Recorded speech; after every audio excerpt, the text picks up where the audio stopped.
There's only a handful of men's and women's head coaches who are black in Power 5 schools. Erin, you're the first black women's head coach ever in program history, 8th in the Big East. Have you had a chance to, think about that? Yeah, well, it's just an emotional thing to take it all in. It's awesome, but I'm nervous. It's just I want to do well, and I know I represent a lot of different areas of my culture, my family. It's really awesome to see that this college is giving me this opportunity to be the first, and so it's not a lot of words, but it's definitely it always gives me chills when I think about it. You hear like Black History Month, who's the first person that you think of? Well, I think of a ton of people, who aren't known.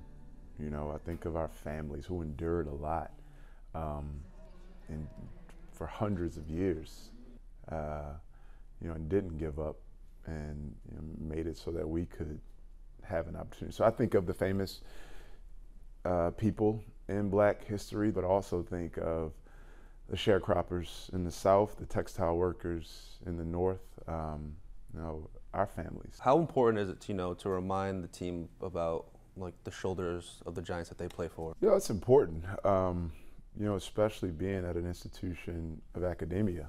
Our ancestors weren't allowed to read. They weren't allowed to go to,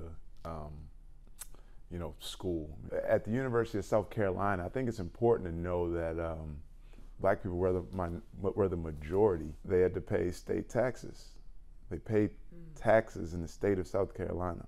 Black dollars went to fund public schooling in South Carolina, and Black people couldn't attend colleges and schools and institutions that they were funding.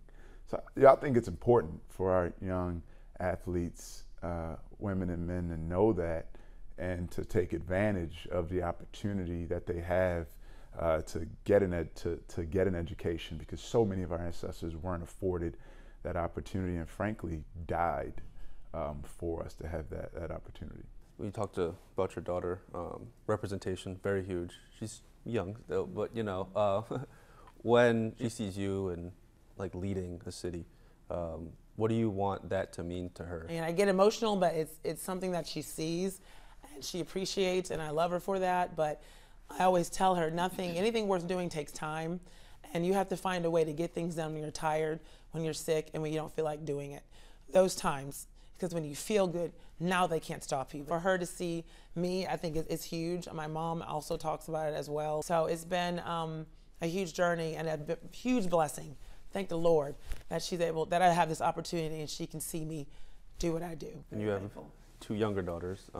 What do you want them to take away from not only yourself, but when they see Coach Batth? Yeah, representation is important. I always make it an effort just to put them in an environment where they can see people that look like them.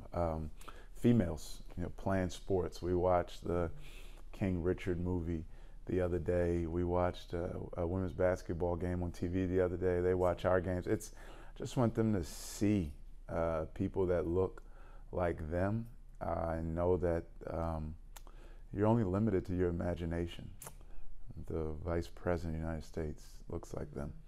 The head basketball coach at Providence looks like them. I heard you can throw down. What's the favorite or best dish? Yeah, it's probably collard greens, and it's a good Southern meal. I mean, it's baked mac and cheese, barbecue chicken, collard greens, candied yams, boom, all that good stuff. So I know. I've cooked for the team quite a few times, and so I know the boys are next, my boys. So, but yeah, I like to cook quite a bit. You cook for your team, Coach?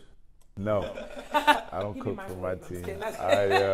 I pay when we go out to eat. I'll use the school card to take them to dinner around town, or we'll cater in some stuff.